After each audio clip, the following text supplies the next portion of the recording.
اعوذ باللہ من الشیطان الرجیم، بسم اللہ الرحمن الرحیم۔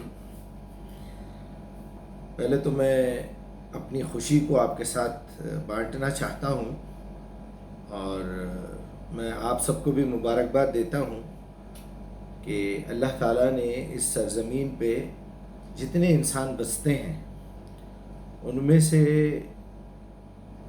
میرے خیال میں چند ہی لوگ ایسے ہیں جو قرآن کا صحیح حق ادا کر رہے ہیں۔ اللہ ہم سب کو اس کی توفیق دے، اور یہ ان لوگوں کی بھی ذمہ داری ہے جس کو یہ توفیق ملی ہے کہ دوسرے لوگوں کو اس کی طرف راغب کرے۔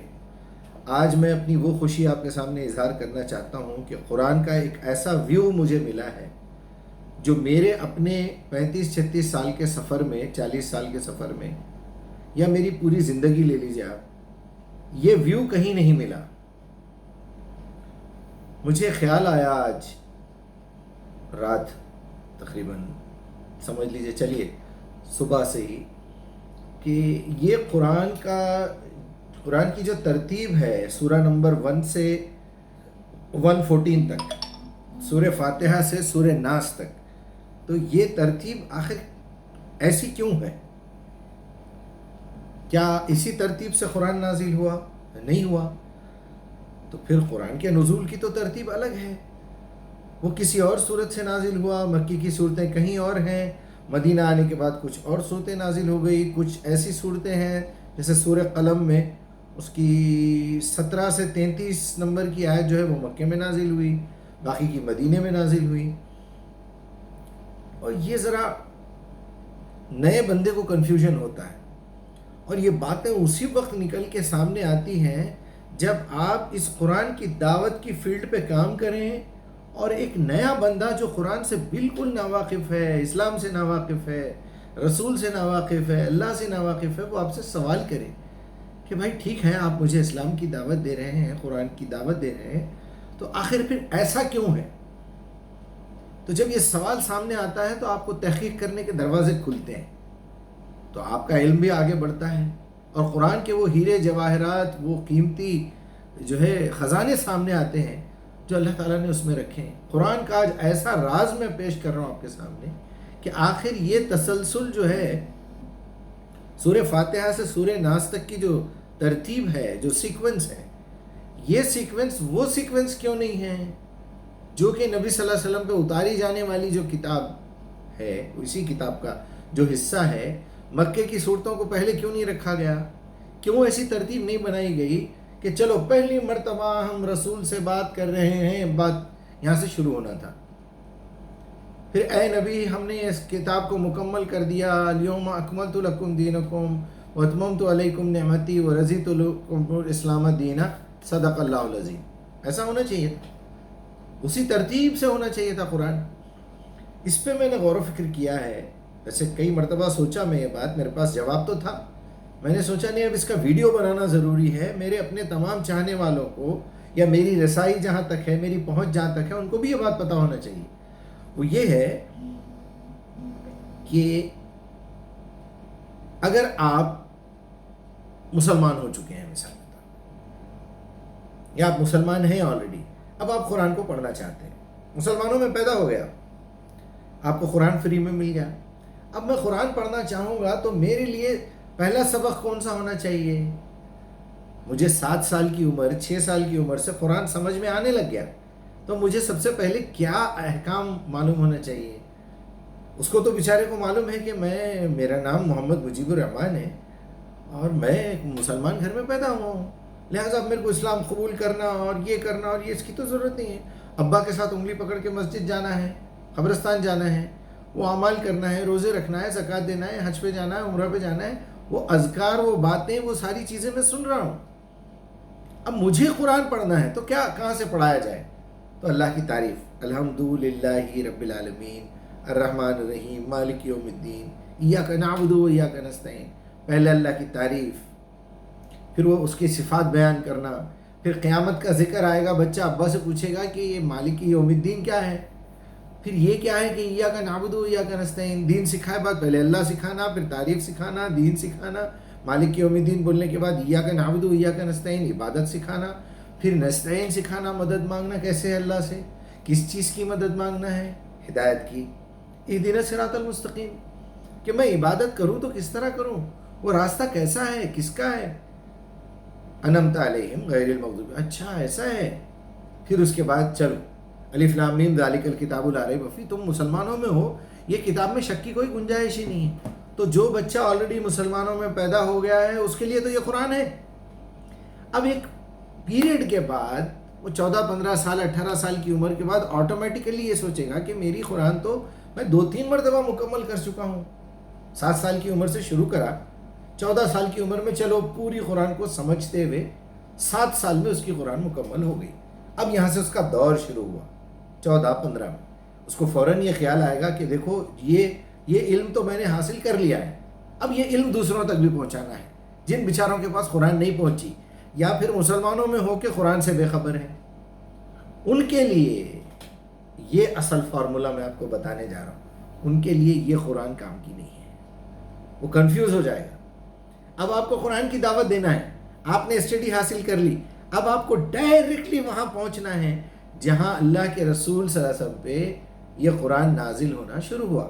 اب آپ اس کو سورہ فاتحہ میں سمجھ لیجئے یا اقرا بسم ربک الذی سمجھ لیجئے، وہ اس میں اتنا زیادہ آپ کو پرابلم نہیں آئے گا، جیسا بھی کرتے کر لیجئے.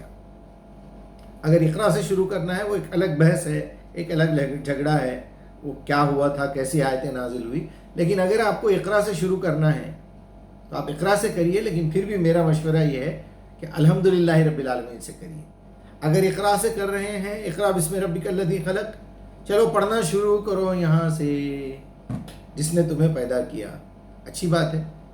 اب وہ بندے کو آپ قرآن سمجھانا چاہ رہے ہیں، اب آپ کی پیدائش سمجھائیے، پیدائش کے بعد موت سمجھائیے، وہ آپ سمجھانے کے بعد سورہ فاتحہ سمجھائیے. تو اب اس ترتیب سے جب آپ آئیں گے کہ جس طرح نبی صلی اللہ علیہ وسلم پہ قرآنی آیات نازل ہونا شروع ہوئی، نبی کو دعوت دی گئی، پھر نبی کو کس طرح سمجھایا گیا کہ آپ کس طرح دعوت دینا ہے، پہلا سبجیکٹ کون سا اٹھانا ہے، دوسرا سبجیکٹ کون سا اٹھانا ہے، تیسرا، چوتھا، پانچواں، چھٹا، ساتواں سبجیکٹس ہیں پورے. اب آپ کو وہ ترتیب سے سبجیکٹس ملیں گے، دعوت کی ٹریننگ ملے گی. اب آپ ایک نیا بندہ ہے، آپ اس کو اچانک سورہ بقرہ شروع کرا دیں گے، انہیں بولیں گا بھائی یہ کیا ہے، یہ اس میں تو منافقین کا، کافروں کا، اس کا پھر یہ کرو، طلاق، حیض، یہ وہ سب سسٹم آ جا رہے ہیں اس میں. نہیں ایسا نہیں، ابھی ایمان ہی پیدا نہیں ہوا میرے اندر.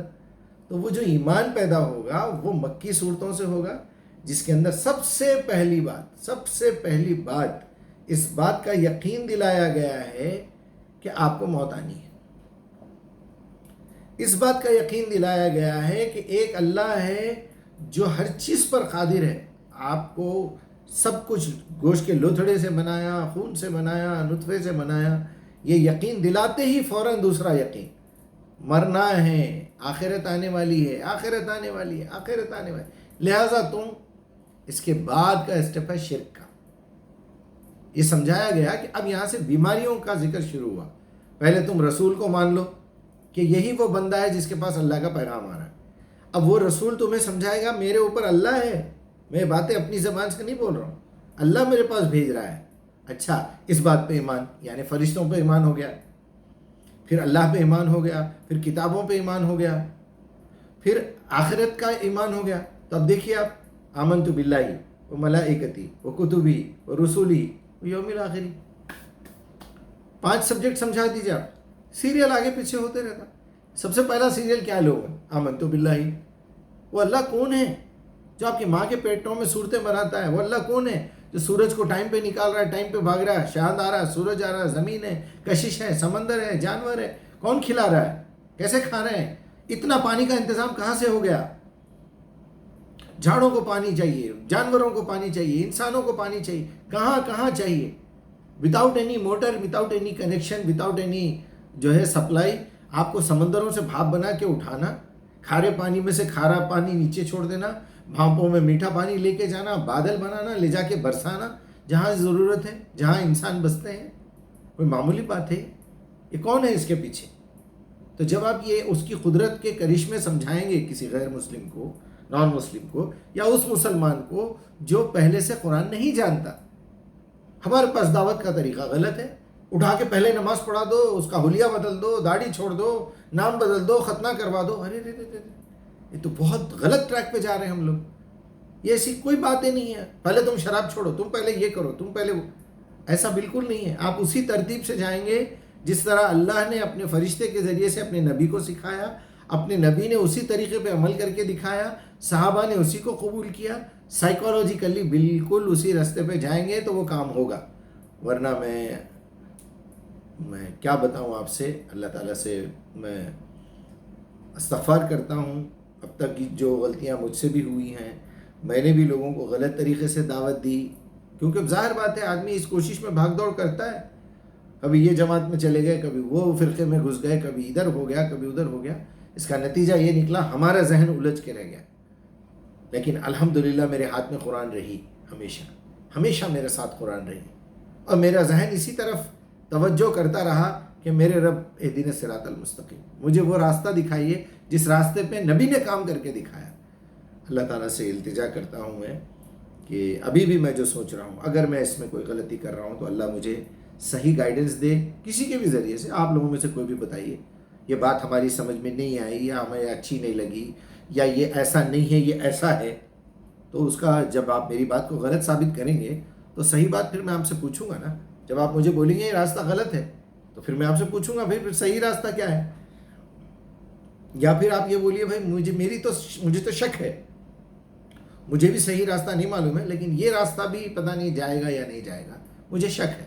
اپنے شک کا اظہار کیجیے، اور اللہ تعالیٰ سے یہ میں التجا کرتا ہوں کہ مجھ سے کوئی غلطی ہوئی ہے تو اسے معاف بھی کرے، اور اس غلطی کا مجھے ادراک عطا کرے، اور جو باتیں میں نے صحیح کہی ہیں وہ میرے دل میں، میرے دماغ میں اس کی استقامت عطا کیجیے، اور ہمیں تزکیے سے نوازیے. السلام علیکم ورحمۃ اللہ وبرکاتہ.